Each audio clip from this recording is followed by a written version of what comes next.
ଆରେ ମା, ପାଣିରେ ଆଉ କେତେ ସମୟ ରହିବୁ? ଆ ଘରକୁ ଯିବା। ମୁଁ ପୁଣି କାମକୁ ଯିବିରେ ମା। କାଲି ଆମେ ପୁଣି ନଦୀକୁ ଆସିବା। ନାଇଁ ମା, ମୁଁ ଘରକୁ ଯିବିନି। ଘରେ ବହୁତ ଗରମ ଲାଗେ। ନଦୀ ପାଣି ବହୁତ ଥଣ୍ଡା। ମତେ ନଦୀ ପାଣିରେ ରହିବାକୁ ଭାରି ଭଲ ଲାଗେ। ମୁଁ ସେ ଗରମ ଘରକୁ ଯିବିନି ମା। ଆଉ ଅଳ୍ପ କିଛି ଦିନ କଷ୍ଟ କରିଥା ମା। ମୁଁ ଦରମା ପାଇଲେ ତୋ ପାଇଁ ଫ୍ୟାନ୍ ଆଣିଦେବି। ତତେ ଆଉ ଗରମ ଲାଗିବନି। ଏବେ ଆ ଘରକୁ ଯିବା। ତତେ ଛାଡ଼ି ମୁଁ ପୁଣି କାମକୁ ଯିବି। ତୁମେ ସତ କହୁଛ ମା? ମୋ ପାଇଁ ଫ୍ୟାନ୍ ଆଣିଦେବ? ଚାଲ ମା, ଘରକୁ ଯିବା। ହେଲେ ମା, ମତେ ଘରେ ଏକା ରହିବାକୁ ଜମା ଭଲ ଲାଗେନି। ମତେ ବି ତୁମ ସାଙ୍ଗରେ ନେଇଯାଅ ନା ମା। ଆଚ୍ଛା ଠିକ ଅଛି, ଆସ ମୋ ସାଙ୍ଗରେ। ଏମିତି କହି ମା ଚଢ଼ି ତା ଝିଅକୁ ଧରି କାଉର ଘରକୁ ଗଲା। ମାରି, ଏ ଘରେ ଥିବା କୌଣସି ଜିନିଷରେ ତୁ ଲାଗିବୁନି। ତୁ ଏଠି ବସିଥା, ମୁଁ ଯାଉଛି ଘର କାମ କରିବି। ଠିକ ଅଛି ମା, ମୁଁ ଦୁଷ୍ଟ ହେବିନି। ଏଇଠି ବସିଥିବି। ଅନେକ ସମୟ ଧରି ମୁଁ ଏଠି ବସିଲିଣି। ମତେ ଭାରି ବୋର ଲାଗିଲାଣି। ଯାଏ ଘର ସାରା ଟିକେ ବୁଲି ଦେଖେ।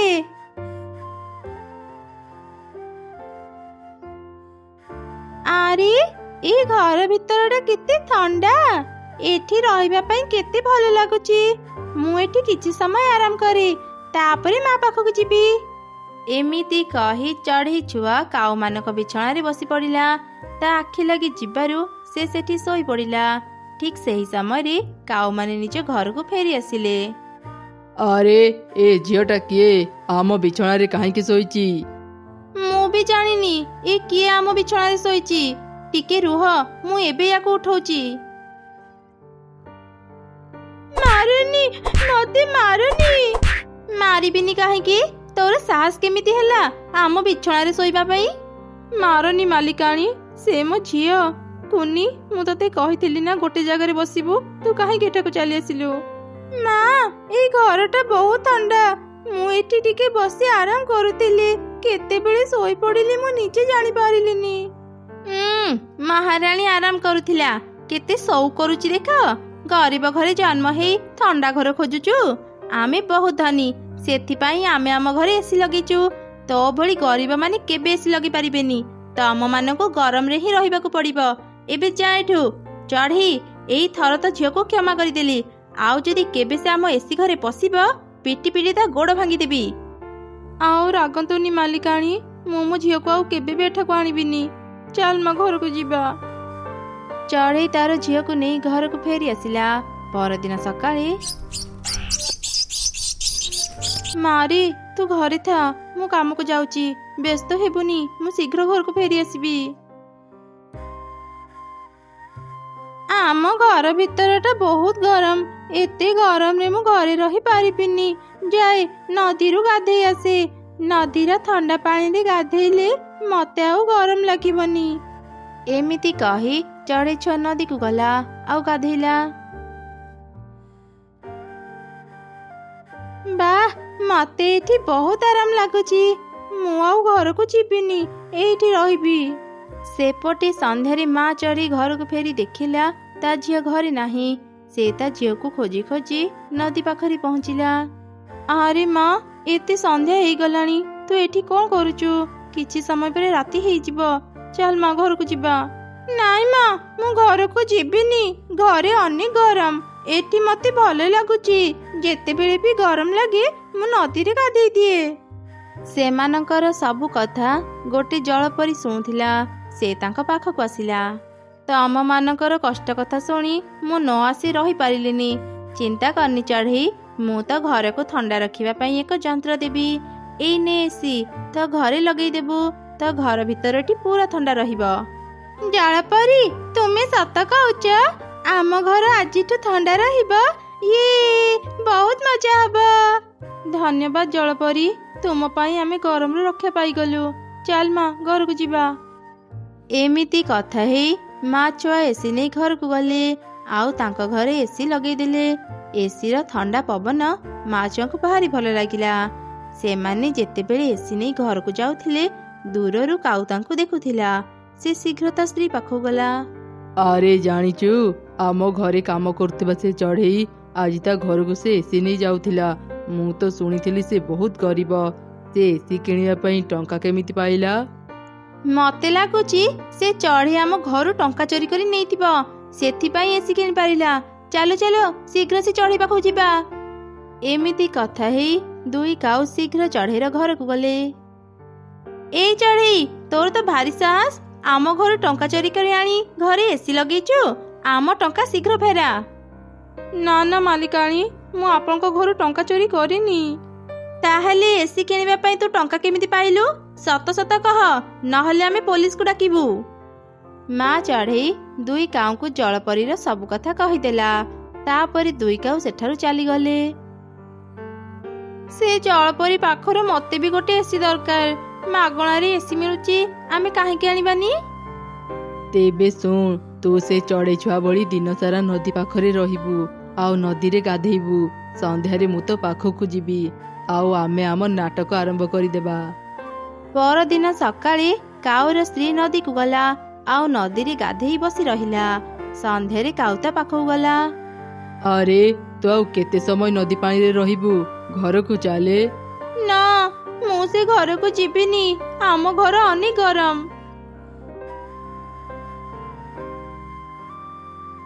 ଜଳପରୀ, ତୁମେ ଆସିଗଲ। ଦେଖ ନା, ଗରମ ପାଇଁ ମୋ ସ୍ତ୍ରୀ ଘରକୁ ଯାଉନି। ଏବେ ମୁଁ କ'ଣ କରିବି କୁହ?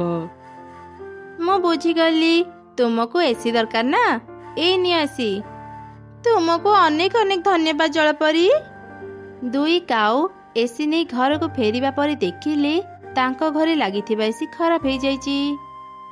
ଏ କ'ଣ, ନୂଆ ଏସି ଘରକୁ ଆସୁ ଆସୁ ଆମ ପୁରୁଣା ଏସିଟା ଖରାପ ହେଇଗଲା? ସେ ଜଳପରୀର ଏସିଟା ଦେ, ଲଗେଇବା। ଏ କ'ଣ, ଏଇ ଜଳପରୀର ଏସିଟା ତ ଖରାପ ଏସି। ଘରକୁ ତ ଜମା ଥଣ୍ଡା କରୁନି। ମତେ ତ ଲାଗୁଛି ସେ ଜଳପରୀ ଆମକୁ ଖରାପ ଏସି ଦେଇଛି। ଚାଲ ଏବେ ତା ପାଖକୁ ଯିବା। ଜଳପରୀ, ଜଳପରୀ, କୋଉଠି ଅଛ? ଶୀଘ୍ର ବାହାରକୁ ଆସ। କ'ଣ ହେଲା? ଏତେ ଚିତ୍କାର କାହିଁକି କରୁଛ? ତୁମେ ଆମକୁ ଏ କେମିତିକା ଏସି ଦେଇଛ? ଘରକୁ ନେଉ ନେଉ ଆମ ପୁରୁଣା ଏସି ଖରାପ ହେଇଗଲା, ଆଉ ତୁମେ ଦେଇଥିବା ଏସି ବି ଖରାପ ହେଇଯାଇଛି।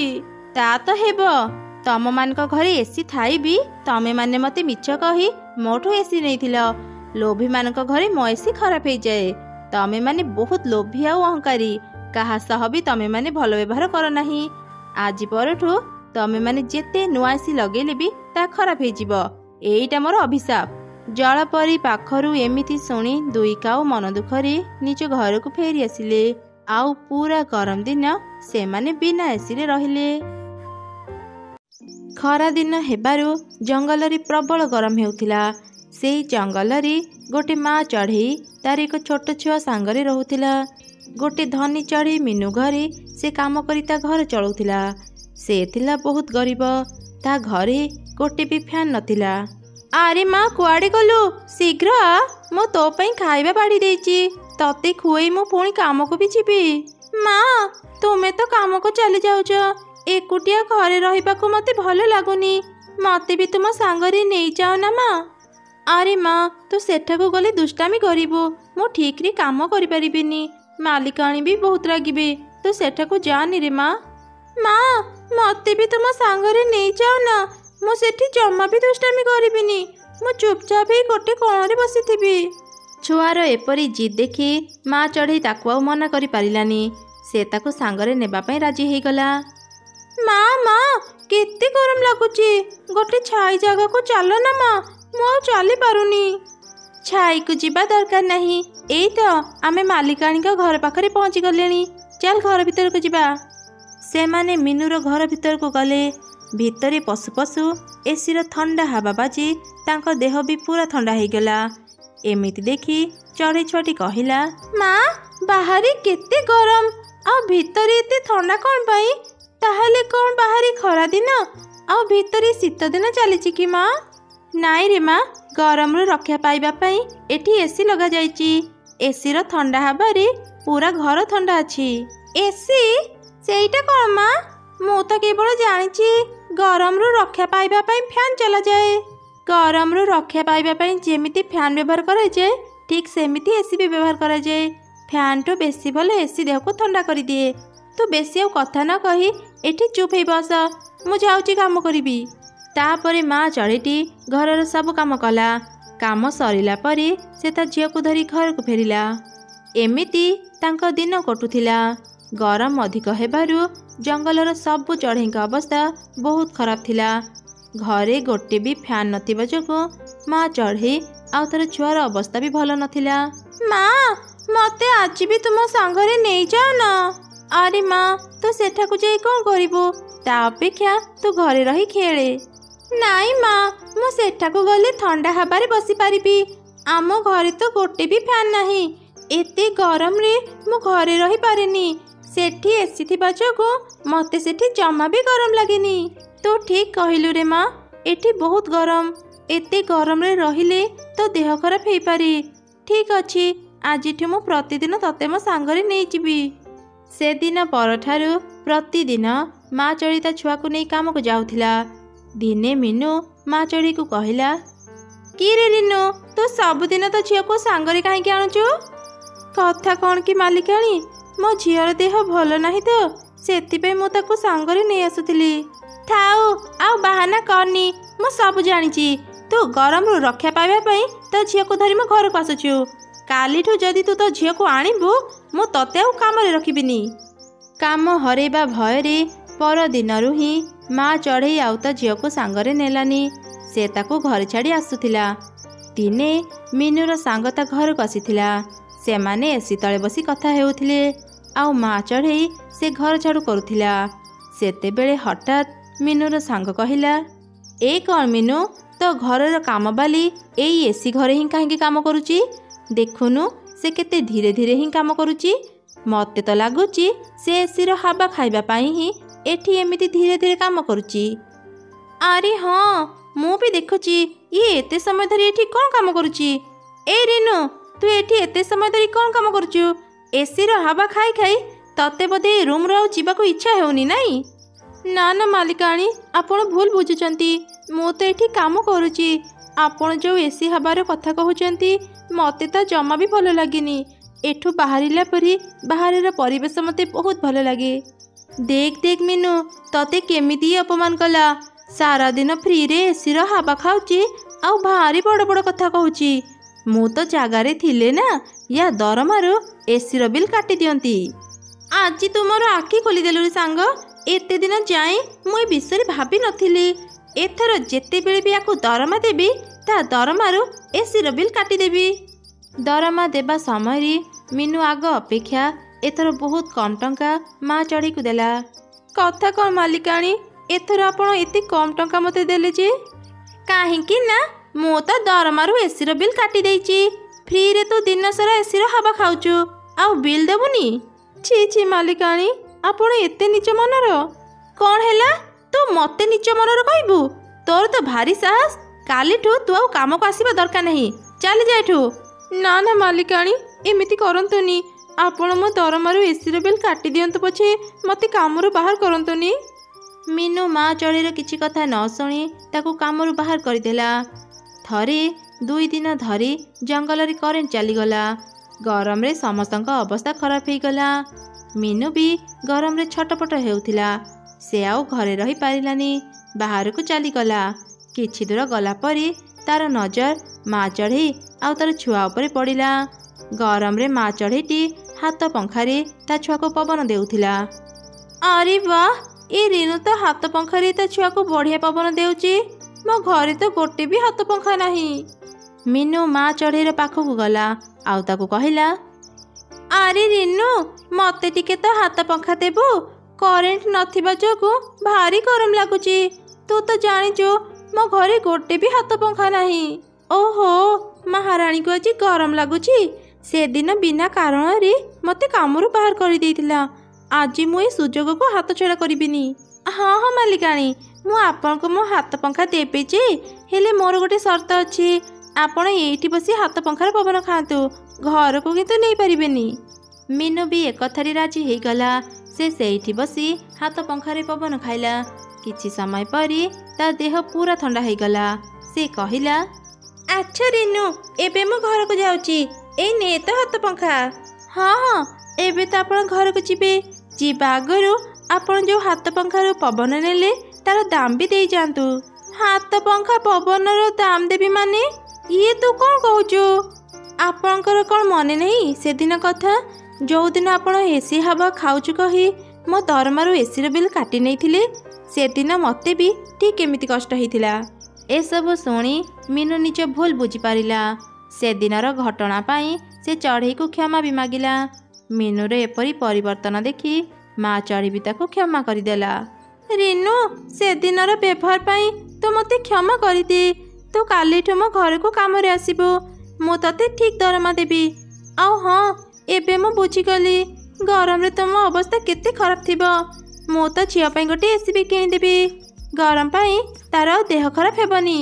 ନା ନା ମାଲିକାଣୀ, ଆମ ପାଇଁ ଆପଣଙ୍କୁ ଏସି କିଣିବାକୁ ହେବନି। ଆପଣ ଏଇ ଗରମର କଷ୍ଟକୁ ବୁଝିପାରିଲେ ସେତିକି ଯଥେଷ୍ଟ। ତୁ ମନା କରନି, ମୁଁ ତ ଝିଅ ପାଇଁ ଏସି କିଣିଦେବି। ବିଲ୍ ପାଇଁ ବି ତୁ ଚିନ୍ତା କରିବୁନି, ସବୁ ଖର୍ଚ୍ଚ ମୁଁ ହିଁ ବୁଝିବି। ଏମିତି ଶୁଣି ମା ଚଢ଼େଇଟି ମିନୁକୁ ଆଉ ମନା କରିପାରିଲାନି। ମିନୁ ତାଙ୍କ ପାଇଁ ଗୋଟେ ଏସି କିଣିଦେଲା। ମା ଚଢ଼େଇ ଆଉ ତାର ଛୁଆ ଗରମରୁ ରକ୍ଷା ପାଇଲେ ଆଉ ଶାନ୍ତିରେ ରହିଲେ।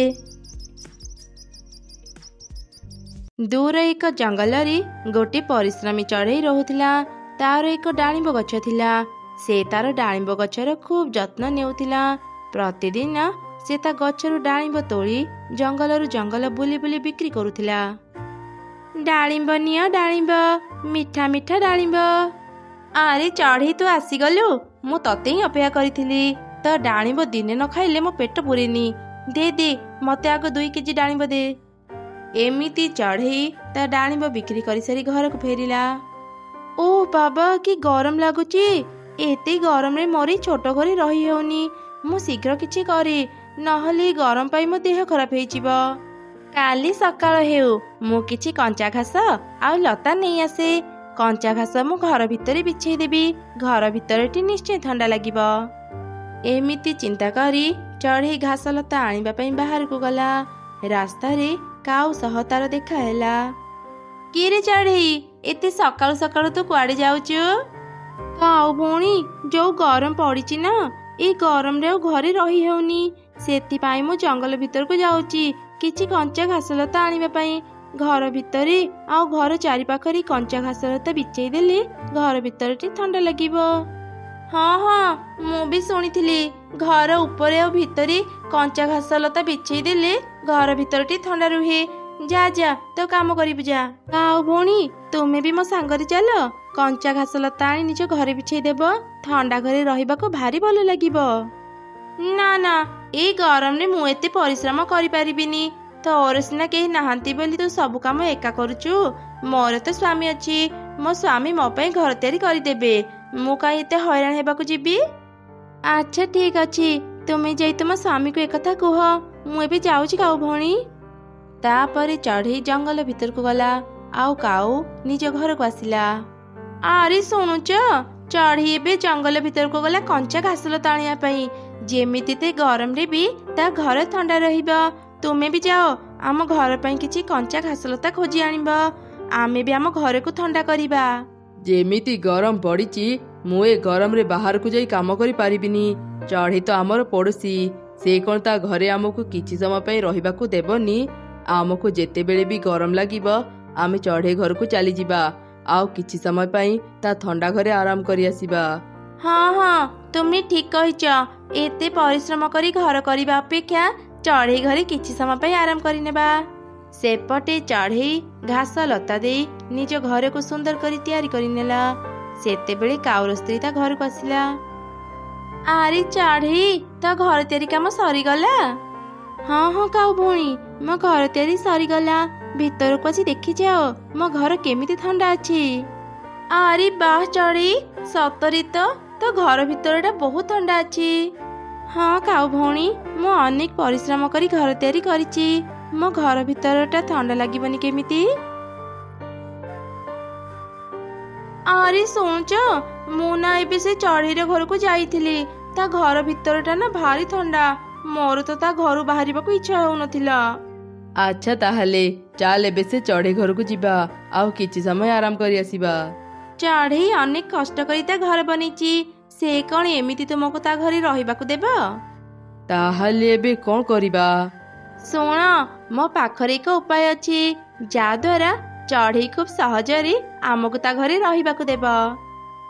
ଏମିତି ଦୁଇ କାଉ ଏକ ଯୋଜନା ବନେଇଲେ। ପରଦିନ କାଉର ସ୍ତ୍ରୀ ଚଢ଼େଇର ଘରକୁ ଗଲା। ଆରେ ଚଢ଼େଇ, ସର୍ବନାଶ ହେଇଗଲା। ଗରମ ପାଇଁ ମୋ ସ୍ୱାମୀ ବେହୋସ ହେଇଯାଇଛନ୍ତି। ଚଢ଼େଇ, ତୋ ଘର ତ ବହୁତ ଥଣ୍ଡା। କିଛି ସମୟ ପାଇଁ ମୋ ସ୍ୱାମୀକୁ ତ ଘରେ ରହିବାକୁ ଦେଇଥା। ମତେ ଟିକେ ସାହାଯ୍ୟ କର ଚଢ଼େଇ। ଆଚ୍ଛା ଆଚ୍ଛା, ଆଉ କାନ୍ଦନି କାଉ ଭଉଣୀ, ଚାଲ ଶୀଘ୍ର କାଉ ଭାଇଙ୍କୁ ନେଇ ଆସିବା। ତାପରେ ଚଢ଼େଇ ଆଉ କାଉର ସ୍ତ୍ରୀ ମିଶି କାଉକୁ ନେଇ ଆସିଲେ। କାଉ ଭାଇଙ୍କର ହୋସ ଆସିବା ଯାଏଁ ତୁମେ ଏଠି ଆରାମ କର। ତୁମେ ତ ଦେଖୁଛ କାଉ ଭଉଣୀ, ମୋ ଘର ବହୁତ ଛୋଟ। ଏଠି 3 ଜଣ ରହିପାରିବାନି। କାଉ ଭାଇଙ୍କର ହୋସ ଆସିଲା ପରେ ତୁମେ ନିଜ ଘରକୁ ଚାଲିଯିବ। ହଁ ହଁ ଚଢ଼େଇ, ମୋ ସ୍ୱାମୀଙ୍କର ହୋସ ଆସିଲା ପରେ ଆମେ ତ ଘରୁ ଚାଲିଯିବୁ। ଏମିତି ସେ ରାତି ବିତିଗଲା। ସକାଳ ହେଲା ପରେ ଚଢ଼େଇ ଦୁଇ କାଉଙ୍କୁ ଉଠେଇଲା। କାଉ ଭାଇ, ଏବେ ତୁମ ଦେହ କେମିତି? ମୁଁ ଏବେ କାମକୁ ଯାଇଥାନ୍ତି। ତୁମେ ମାନେ ବି ନିଜ ଘରକୁ ଯାଅ। ଆରେ ଚଢ଼େଇ, ଏବେ ମତେ ଭଲ ଲାଗୁଛି ଯେ, ହେଲେ ମୁଁ ପୁରାପୁରି ଭଲ ହେଇନି। ମତେ ଆଉ ଟିକେ ଶୋଇବାକୁ ଦେ, ମୁଁ ଭଲ ହେଇଯିବି। ତୁ କାମକୁ ଯା, ଆମେ ଶୋଇକି ଉଠିଲେ ତୋ ଘରୁ ଚାଲିଯିବୁ। ଆଚ୍ଛା ଠିକ ଅଛି, ମୁଁ ଏବେ ବାହାରକୁ ଯାଉଛି। ଏମିତି କହି ଚଢ଼େଇ ନିଜ ଡାଳିମ୍ବ ଝୋଳି ନେଇ ବଜାରକୁ ଗଲା। ଅନେକ ସମୟ ବିତିଗଲା, ତଥାପି କାଉମାନଙ୍କର ନିଦ ଭାଙ୍ଗିଲାନି। ହଠାତ୍ କାଉର ନିଦ ଭାଙ୍ଗିଗଲା। ସେ ଦେଖିଲା ସନ୍ଧ୍ୟା ହେଇଗଲାଣି। ଆରେ ଏଯାଏଁ ତ ନିଦ ଭାଙ୍ଗିନି, ସନ୍ଧ୍ୟା ହେଇଗଲାଣି। ଚଢ଼େଇ ଆସିବା ପୂର୍ବରୁ ଚାଲ ତା ଘରୁ ଚାଲିଯିବା। କଣ କହିଲ? ସନ୍ଧ୍ୟା ହେଇଗଲାଣି? ଚଢ଼େଇ ଘରେ ମୁଁ ସମୟ ଟିକେ ବି ଜାଣିପାରୁନି। ଏଇ ଘର ଯଦି ଆମର ହେଇଥାନ୍ତା କେତେ ଭଲ ହେଇଥାନ୍ତା ନା? ଏମିତି ଘର କରିବା ପାଇଁ ଅନେକ ପରିଶ୍ରମ କରିବାକୁ ପଡେ। ହଉ ଛାଡ ସେ କଥା, ଚାଲ ଏବେ ଘରକୁ ଯିବା। କଣ ଖାଲି ଯିବା ଯିବା ହଉଛ? ଆମେ କଣ ଚାଲିଯିବା ପାଇଁ ଚଢ଼େଇ ଘରକୁ ଆସିଛେ? ମାନେ ତୁ କଣ କରିବାକୁ ଚାହୁଁଛୁ? ଆଉ କିଛି ସମୟ ଅପେକ୍ଷା କର, ତୁମେ ସବୁ ଜାଣିପାରିବ। ଆରେ ମୋ ଘର କଣ ଭିତର ପଟୁ ବନ୍ଦ ଅଛି? କାଉମାନେ କଣ ଏଯାଏଁ ମୋ ଘରୁ ଯାଇନାହାନ୍ତି? କାଉ ଭଉଣୀ, କାଉ ଭାଇ, କବାଟ ଖୋଲ, ମୁଁ ଘର ଭିତରକୁ ଯିବି। କିଏ ତୁ? ଆମ ଘରର କବାଟ କାହିଁକି ବାଡ଼ଉଛୁ? ମୁଁ ଚଢ଼େଇ, କବାଟ ଖୋଲ କାଉ ଭଉଣୀ, ମୁଁ ଘର ଭିତରକୁ ଯିବି। ତତେ ଆମେ ଚିହ୍ନିନୁ, ଆମ ଘର ଆଗରେ ପାଟି କରନି, ଚାଲିଯା ଏଠୁ। ଏଇ କଣ କହୁଛ ତମେ ମାନେ? ଏ ଘର ମୋର, ମୋ ଘର ମତେ ଚାଲିଯିବାକୁ କହୁଛ? ଏମିତି କରନି, କବାଟ ଖୋଲ, ମୁଁ ଭିତରକୁ ଯିବି। ହେଲେ କାଉମାନେ ଚଢ଼େଇର କିଛି କଥା ଶୁଣିଲେନି। ଚଢ଼େଇ ମନ ଦୁଃଖରେ ନିଜ ଡାଳିମ୍ବ ଗଛ ପାଖକୁ ଚାଲିଗଲା। ଆଉ ସେଠି ବସି ଅନେକ କାନ୍ଦିଲା। କଣ ହେଲା ଚଢ଼େଇ, ତୁ ଏମିତି କାନ୍ଦୁଛୁ କଣ ପାଇଁ? କିଏ କିଏ ଏମିତି କଥା କହୁଛ? ମୁଁ ତ ଡାଳିମ୍ବ ଗଛ କଥା କହୁଛି। ଆଜି ଯାଇ ମୁଁ ତତେ ଏମିତି କେବେ ବି କାନ୍ଦିବାର ଦେଖିନି। କହ ଚଢ଼େଇ, ତୋର ଆଜି କଣ ହେଇଛି? ମୁଁ କାଉ ଆଉ ତୋର ସ୍ତ୍ରୀକୁ ରହିବା ପାଇଁ ମୋ ଘର ଦେଇଥିଲି, ହେଲେ ସେମାନେ ବହୁତ ସ୍ୱାର୍ଥପର ଥିଲେ। ମୋ ଘରୁ ମତେ ବାହାର କରି ସେମାନେ ମୋ ଘରକୁ କବ୍ଜା କରିନେଲେ। ଏବେ ମୋ ପାଖରେ ରହିବାକୁ ଘର ନାହିଁ। ସେ ଦୁଇ କାଉ ଏତେ ସ୍ୱାର୍ଥପର? ତୁ ଆଉ ମନ ଦୁଃଖ କରନି ଚଢ଼େଇ, ସେମାନେ ଖୁବ୍ ଶୀଘ୍ର ତାଙ୍କ ଶାସ୍ତି ପାଇଯିବେ।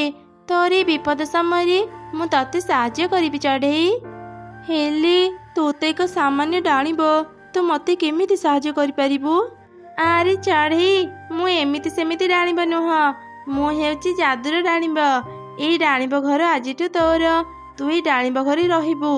ଏଠି ସବୁ ସୁବିଧା ଅଛି। ଏଇ ଡାଳିମ୍ବ ଘର ଭିତରେ କିଛି ମଞ୍ଜି ଅଛି, ତୁ ସେସବୁ ନେଇ ଚାଷ କର। ଖୁବ୍ ଶୀଘ୍ର ଡାଳିମ୍ବ ଗଛ ବାହାରି ସେଥିରେ ଅନେକ ଡାଳିମ୍ବ ଫଳିବ। ତୁ ସେ ଡାଳିମ୍ବ ବିକ୍ରି କରି ଆରାମରେ ଚଳିପାରିବୁ। ଡାଳିମ୍ବର କଥା ଅନୁସାରେ ଚଢ଼େଇ ସେ ଡାଳିମ୍ବ ଘର ଭିତରକୁ ଗଲା। ଆଉ ସେ ଘରୁ ଡାଳିମ୍ବ ମଞ୍ଜି ଆଣି ଚାଷ କଲା। ଖୁବ୍ ଶୀଘ୍ର ହିଁ ଡାଳିମ୍ବ ଗଛ ବାହାରି ସେଥିରେ ଅନେକ ଡାଳିମ୍ବ ଫଳିଲା। ଚଢ଼େଇ ସେସବୁ ଧରି ବଜାରକୁ ଗଲା ଆଉ ବିକ୍ରି କଲା। ଏମିତି ତାର ସବୁଦିନ ଭଲରେ ବିତୁଥିଲା। ହେଲେ ଦିନେ କାଉ ଆଉ ତାର ସ୍ତ୍ରୀ ଚଢ଼େଇର ଡାଳିମ୍ବ ଘରକୁ ଦେଖିଲେ।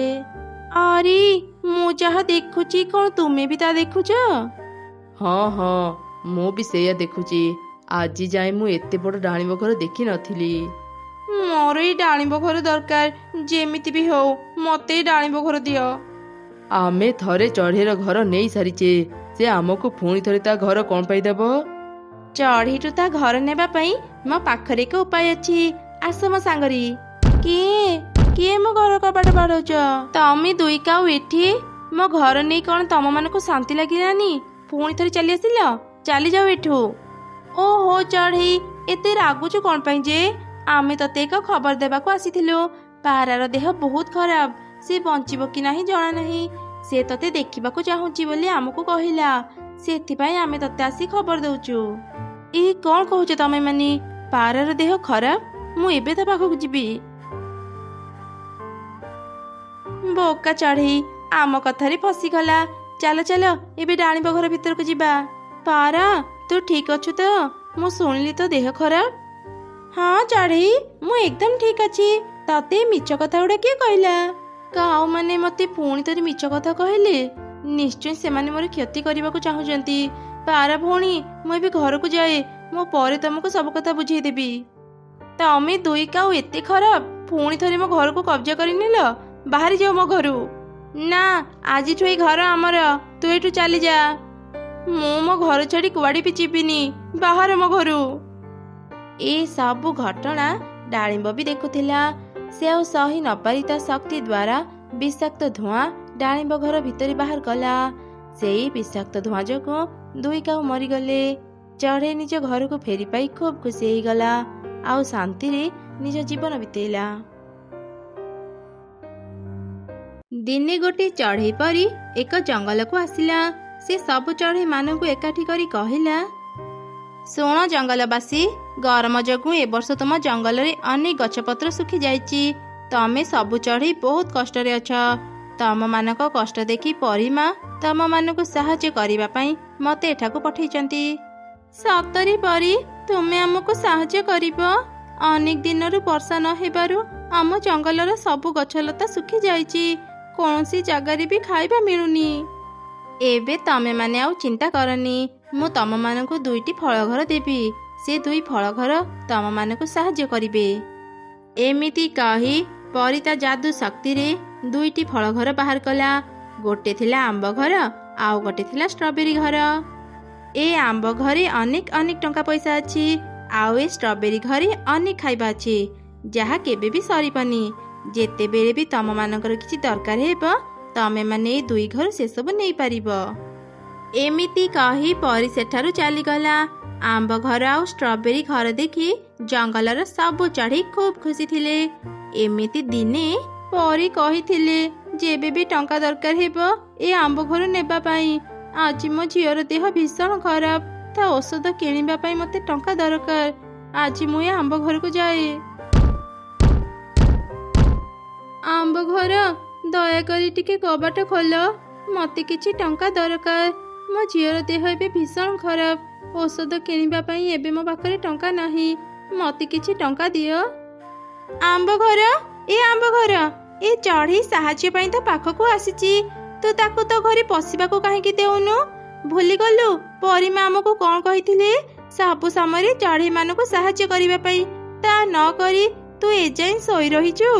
ଉଠ ଉଠ କହୁଛି। ଏ ଆମ୍ବ ଘର, ଆଖି ଖୋଲ। କିଏ କିଏ ମୋ କାନ ତଳେ ଏତେ ପାଟି କରୁଛି? ଏ ଷ୍ଟ୍ରବେରୀ ଘର, ତୋର ଅସୁବିଧାଟା କଣ କହିଲୁ? କାହିଁ ମତେ ଏତେ ଡାକୁଛୁ? ପରି ରାଜ୍ୟରେ କେତେ ଆରାମରେ ଥିଲେ, ଏଠାକୁ ଆସି ମୋର ଟିକେ ବି ଶାନ୍ତି ନାହିଁ।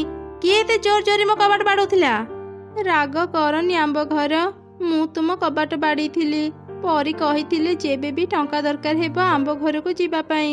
ଆଜି ମୁଁ ଏକ ବିପଦରେ ପଡ଼ି ତୁମ ପାଖକୁ ଆସିଛି। ମତେ କିଛି ଟଙ୍କା ଦେଇ ସାହାଯ୍ୟ କର। ସାହାଯ୍ୟ? ମୁଁ କାହାକୁ ବି ସାହାଯ୍ୟ କରିପାରିବିନି। ପରି କଣ କହିଥିଲା ମୋର ମନେ ନାହିଁ। ମୁଁ ସେସବୁ ଭୁଲି ଯାଇଛି। ଇହି, ତୋ ପାଦରେ କେତେ ମଇଳା ଲାଗିଛି। ତୁ ଯଦି ତୋର ଏଇ ମଇଳା ପାଦରେ ମୋ ଘର ଭିତରକୁ ଯିବୁ, ମୋ ଘର ଅପରିଷ୍କାର ହେଇଯିବ। ମୁଁ ତତେ ସାହାଯ୍ୟ କରିପାରିବିନି। ତୁ ଯା ଏଠୁ। ଦୟା କର ଆମ୍ବ ଘର, ମୋ ଉପରେ ଟିକେ ଦୟା କର। ମୁଁ ବହୁତ ଆଶା ନେଇ ତୁମ ପାଖକୁ ଆସିଛି। ମତେ ଫେରେଇ ଦିଅନି। ମୋ ଝିଅର ଦେହ ଖରାପ, ତାର ଔଷଧ କିଣିବା ପାଇଁ ମତେ ଟଙ୍କା ଦରକାର। ଦୟାକରି ମତେ କିଛି ଟଙ୍କା ଦିଅ। ତତେ କଣ କହିଲି, ତୁ କଣ ଶୁଣିପାରିଲୁନି? ମୁଁ ତତେ ସାହାଯ୍ୟ କରିବିନି। ପ୍ରତିଦିନ ଯଦି ମୁଁ ତମମାନଙ୍କୁ ଟଙ୍କା ଦେଇ ଚାଲିବି, ମୋ ଟଙ୍କା ସରିଯିବ। ମୁଁ ଆଉ କାହାକୁ ବି ସାହାଯ୍ୟ କରିବିନି। ଯା, ଚାଲି ଯା ଏଠୁ। ଚଢ଼େଇ, ତୁ ମନ ଦୁଃଖ କରନି। ମୋ ଘରୁ କିଛି ମିଠା ଫଳ ନେଇ ବଜାରରେ ବିକ୍ରି କର। ଟଙ୍କା ପାଇଲେ ତୁ ତ ଝିଅର ଔଷଧ କିଣିବୁ। ତାପରେ ମା ଚଢ଼େଇ ଷ୍ଟ୍ରବେରୀ ଘରୁ କିଛି ଫଳ ନେଇ ଚାଲିଗଲା। ତାପରେ ଷ୍ଟ୍ରବେରୀ ଘର ଆମ୍ବ ଘରକୁ କହିଲା, ତୁ ଆଜି କିଛି ଠିକ୍ କଲୁନି ଆମ୍ବ ଘର। ଆମର କାମ ହେଲା ଆମେ ଅସହାୟ ପକ୍ଷୀମାନଙ୍କୁ ସାହାଯ୍ୟ କରିବା, ତା ନ କରି ତୁ ପକ୍ଷୀମାନଙ୍କୁ ଅପମାନ କରି ପଠେଇ ଦେଉଛୁ। ପରିମା ଏକଥା ଜାଣିଲେ ତତେ ଶାସ୍ତି ଦେବେ। ଓ ଚାଲି ଆସିଲା ମତେ ଦାୟିତ୍ୱ ଜ୍ଞାନ ଦେବା ପାଇଁ। ତୋ ଉପଦେଶ ତୋ ପାଖରେ ରଖ। ମୋ ପରି ଏକ ସୁନ୍ଦର ଆମ୍ବ ଘର ଏଇ ଗରିବ ଅସୁନ୍ଦର ଚଢ଼େଇ ଗୁଡ଼ାଙ୍କୁ ସାହାଯ୍ୟ କରିବ? କେବେ ନୁହଁ। ଏଇ ଚଢ଼େଇ ଗୁଡ଼ା ମୋ ଘର ଛୁଇଁବାର ବି ଯୋଗ୍ୟ ନୁହଁ। ମୁଁ ପୁଣି ଏମାନଙ୍କୁ ମୋ ଘରେ ପୁରେଇବି? ଜମା ନୁହଁ। ଏସବୁ ତୁ କ'ଣ କହୁଛୁ ଆମ୍ବ ଘର? ପରିମା ଆମକୁ ଚଢ଼େଇମାନଙ୍କୁ ସାହାଯ୍ୟ କରିବା ପାଇଁ ହିଁ ଏଠାକୁ ପଠେଇଛନ୍ତି। ତୁ ନିଜର ଯେଉଁ ସୁନ୍ଦରତା ଆଉ ଟଙ୍କାକୁ ନେଇ ଗର୍ବ କରୁଛୁ, ଏ ସବୁ କିଛି ପରିମାଙ୍କର ଆଶୀର୍ବାଦ ପାଇଁ ହିଁ ତୁ ପାଇଛୁ। ତୋ ଘରେ ତ ଖାଇବା ଛଡ଼ା କିଛି ବି ନାହିଁ। ମୋ ଘର ଭିତରେ ଟଙ୍କା ସୁନା ଗହଣା ଦେଖି ତୋର ଈର୍ଷା ହେଉଥିବ ନା, ସେଥିପାଇଁ ଏମିତି ସବୁ କଥା ମତେ କହୁଛୁ। ତୋର ଯେତେ ଇଚ୍ଛା ତୁ ଚଢ଼େଇଙ୍କୁ ସାହାଯ୍ୟ କର, ହେଲେ ମୁଁ କାହାକୁ ବି ସାହାଯ୍ୟ କରିପାରିବିନି। ଆମ୍ବ ଘର ଆଉ ଷ୍ଟ୍ରବେରୀ ଘର ଯେତେବେଳେ ଏମିତି କଥା ହେଉଥିଲେ, ଠିକ୍ ସେହି ସମୟରେ ଏକ ମିଟୁ ସେଠାକୁ ଆସିଲା। ଷ୍ଟ୍ରବେରୀ ଘର, ଆଜି ମୋ ପାଖରେ କିଛି ଖାଇବା ନାହିଁ। ତୁମ ଘରର କବାଟ ଟିକେ ଖୋଲ ନା, ମୁଁ କିଛି ଖାଇବା ନେବି। ହଁ, ଏଥିରେ ଅନୁମତି ନେବାର କ'ଣ ଅଛି? ମୁଁ ସବୁବେଳେ ତମମାନଙ୍କ ପାଇଁ ମୋ କବାଟ ଖୋଲା ରଖିଥାଏ। ଯାଅ, ତମର ଯେତେ ଇଚ୍ଛା ସେତେ ଖାଇବା ନେଇଯାଅ। ତାପରେ ମିଟୁ ଷ୍ଟ୍ରବେରୀ ଘରୁ ଅନେକ ଖାଇବା ଧରି ସେଠାରୁ ଚାଲିଗଲା। ଏସବୁ ଦେଖି ଆମ୍ବ ଘର ଷ୍ଟ୍ରବେରୀ ଘରକୁ କହିଲା, ତୁ କେତେ ବୋକା ଷ୍ଟ୍ରବେରୀ ଘର। ନିଜ ଘରେ ଜମା ଥିବା ସବୁ ଖାଇବା ଏଇ ଚଢ଼େଇ ଗୁଡ଼ାଙ୍କୁ ଦେଇ ଦେଉଛୁ। କେବେ ଯଦି ତୋ ଘରର ଖାଇବା ସରିଯାଏ, ଏଇ ଚଢ଼େଇ ଗୁଡ଼ା ଆଉ ତୋ ପାଖକୁ ଆସିବେନି।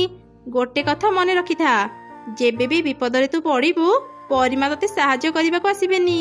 ଛି ଆମ୍ବ ଘର, ତୁ କେତେ ଅହଙ୍କାରୀ। ମୁଁ ତୋ ଭଳି ନୁହଁ, ବୁଝିଲୁ। ମୁଁ ଚଢ଼େଇମାନଙ୍କୁ ସାହାଯ୍ୟ କରେ।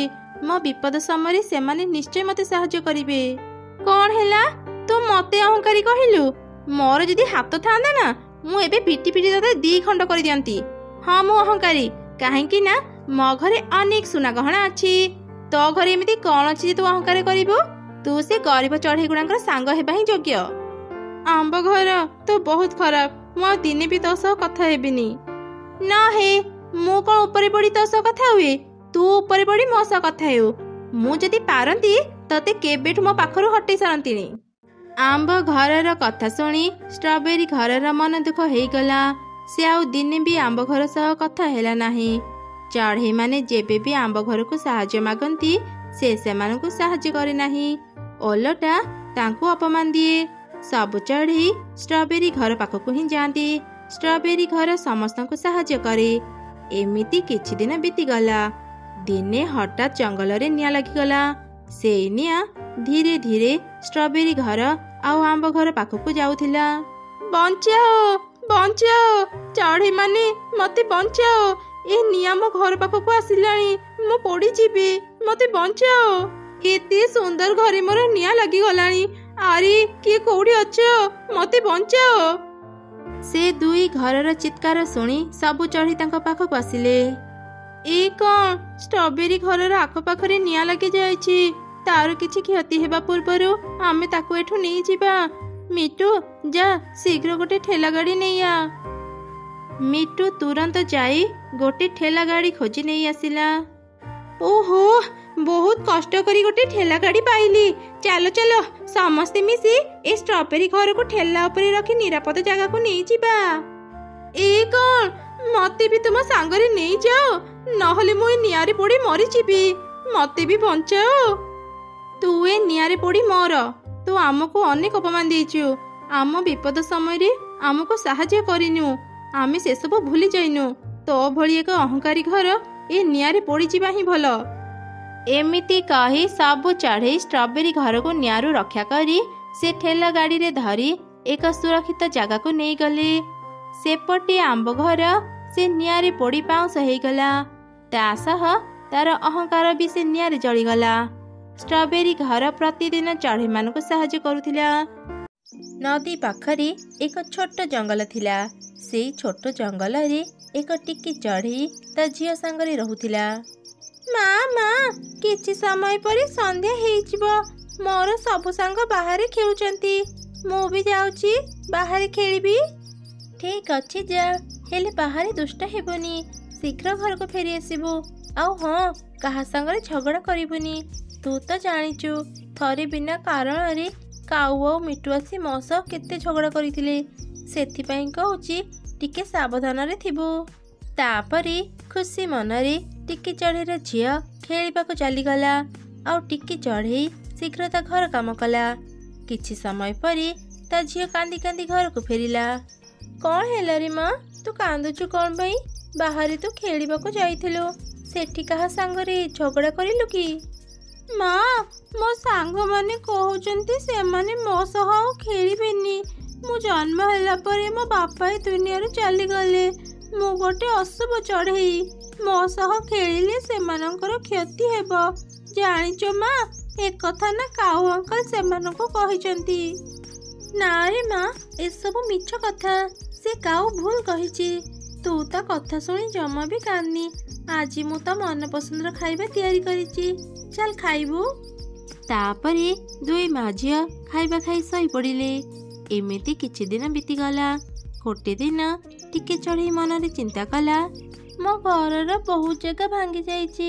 ଶୀଘ୍ର ଘର ତିଆରି ନ କଲେ ଏ ଘର ଭାଙ୍ଗିଯିବ। ମୁଁ ଏବେ ହିଁ ଜଙ୍ଗଲକୁ ଯାଇ ଭଲ କାଠ ଆଣିବି। ଏମିତି ଚିନ୍ତା କରି ଟିକି ଚଢ଼େଇ କାଠ ଆଣିବାକୁ ଚାଲିଗଲା। ସେ ଜଙ୍ଗଲରେ ରହୁଥିବା କାଉ ଆଉ ମିଟୁ ବହୁତ ଭଲ ସାଙ୍ଗ ଥିଲେ। ହେଲେ କାଉ ଥିଲା ବହୁତ ଦୁଷ୍ଟ। ସେ ବିନା କାରଣରେ ଚଢ଼େଇମାନଙ୍କର ଝଗଡ଼ା କରାଉଥିଲା। ଚଢ଼େଇମାନଙ୍କୁ ହଇରାଣ କରି ସେ ବହୁତ ଖୁସି ହେଉଥିଲା।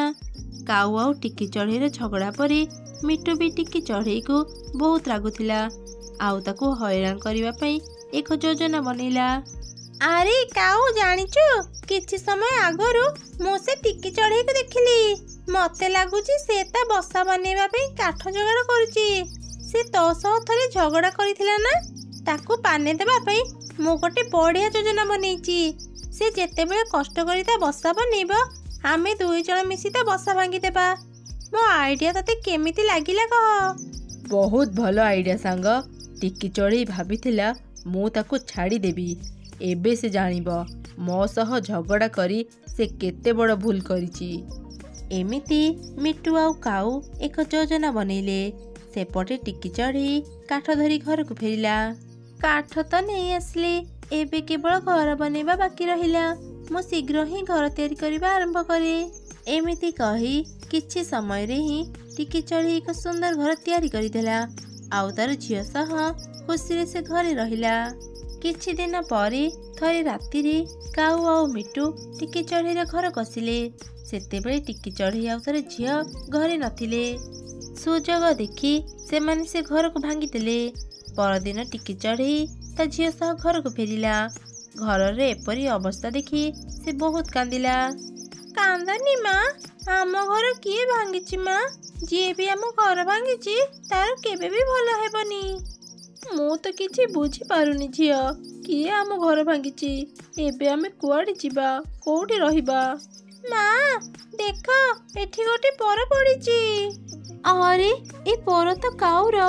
ତା ମାନେ କ'ଣ କାଉ ମୋ ଘର ଭାଙ୍ଗିଛି? ସେ ଏକା ଏକା ମୁଁ କେବେ ବି କରିପାରିବନି। ନିଶ୍ଚୟ ତା ସାଙ୍ଗ ମିଟୁ ବି ତା ସହ ମିଶିଥିବ। ସେମାନେ ଯଦି ମୋର ଏତେ ବଡ଼ କ୍ଷତି କରିଥିବେ, ଭଗବାନ ସେମାନଙ୍କୁ ନିଶ୍ଚୟ ଶାସ୍ତି ଦେବେ। ହେଲେ ମା, ଏବେ ଆମେ କୁଆଡ଼େ ଯିବା?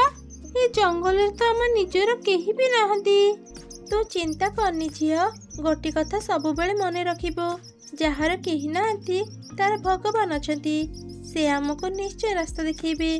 ଚାଲେ ବି ଯିବା। ତାପରେ ସେ ଦୁଇ ମା ଝିଅ ସେଠାରୁ ଚାଲିଗଲେ। ରହିବା ପାଇଁ ସେମାନେ ଏକ ଜାଗା ଖୋଜୁଥିଲେ। ହଠାତ୍ ସେମାନେ ଗୋଟେ କଇଁଚକୁ ଓଲଟା ହେଇ ପଡ଼ିଥିବାର ଦେଖିଲେ। କଇଁଚ ସିଧା ହେବା ପାଇଁ ବହୁତ ଚେଷ୍ଟା କରୁଥିଲା, ହେଲେ ସିଧା ହେଇପାରୁନଥିଲା।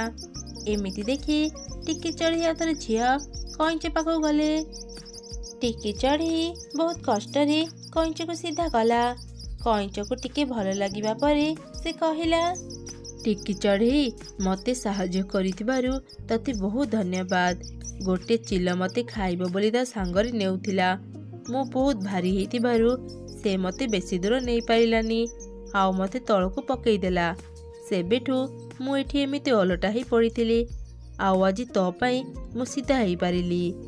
ଆଚ୍ଛା ଟିକି ଚଢ଼େଇ, ତୋ ମନ ବହୁତ ଦୁଃଖ ଥିଲା ଭଳି ଜଣାପଡ଼ୁଛି, କ'ଣ ହେଇଛି କହ?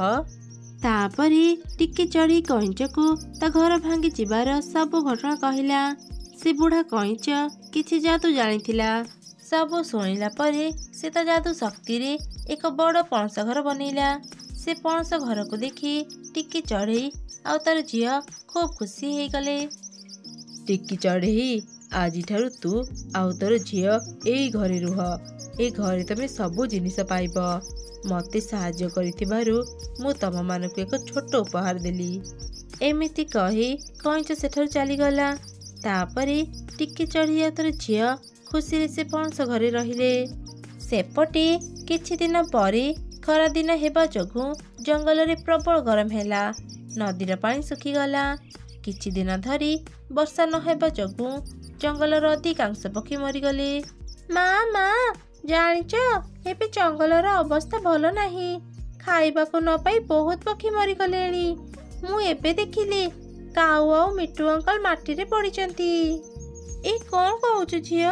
ଜଙ୍ଗଲ ବାହାରେ ମୁଁ ଜଣେ ପକ୍ଷୀ ଡାକ୍ତରଙ୍କୁ ଜାଣିଛି।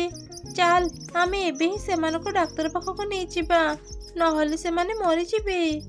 ଏମିତି କହି ଟିକି ଚଢ଼େଇ ଆଉ ତାର ଝିଅ ତୁରନ୍ତ ସେମାନଙ୍କୁ ଡାକ୍ତର ପାଖକୁ ନେଇଗଲେ। ସମସ୍ତେ ସୁସ୍ଥ ହେବା ପରେ ନିଜ ଭୁଲ ବୁଝିପାରି ଟିକି ଚଢ଼େଇକୁ କ୍ଷମା ମାଗିଲେ। ଆମକୁ କ୍ଷମା କରିଦେ ଚଢ଼େଇ, ଆମେ ତତେ ସବୁବେଳେ ହଇରାଣ କରୁଥିଲୁ। ତୁ ବନେଇଥିବା ବସାକୁ ଆମେ ଭାଙ୍ଗି ଦେଇଥିଲୁ। ଆମେ ତୋର ଏତେ ବଡ଼ କ୍ଷତି କଲୁ, ତଥାପି ତୁ ସବୁ ଭୁଲି ଆମର ଜୀବନ ବଞ୍ଚେଇଲୁ। ହଁ ଚଢ଼େଇ ଭଉଣୀ, ଆମକୁ କ୍ଷମା କରିଦିଅ। ଆମେ ଆମ ଭୁଲ ବୁଝି ସାରିଛୁ ଆଉ ତାର ଶାସ୍ତି ବି ପାଉଛୁ। ଏବେ ଆମ ପାଖରେ ରହିବାକୁ ଘର ନାହିଁ। ସେଥିପାଇଁ ତମେମାନେ ଚିନ୍ତା କରନି। ଜଙ୍ଗଲର ପରିସ୍ଥିତି ଠିକ୍ ନ ହେବା ଯାଏଁ ତମେମାନେ ମୋ ଘରେ ରୁହ। ବର୍ଷା ହେଲା ପରେ ଆମେ ପୁଣି ଥରେ ବସା ତିଆରି କରିବା। ଏମିତି ବର୍ଷା ହେବା ଯାଏଁ ସବୁ ଚଢ଼େଇ ସେ ପଣସ ଘରେ ରହିଲେ।